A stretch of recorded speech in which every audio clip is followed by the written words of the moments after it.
Pravoslavlja sladost, nektar premudrosti, Oče prepodobni,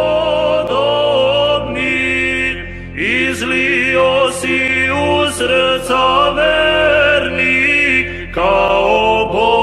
bogatstvo, životom svojim i učenjem, pokazao se jesi živa knjiga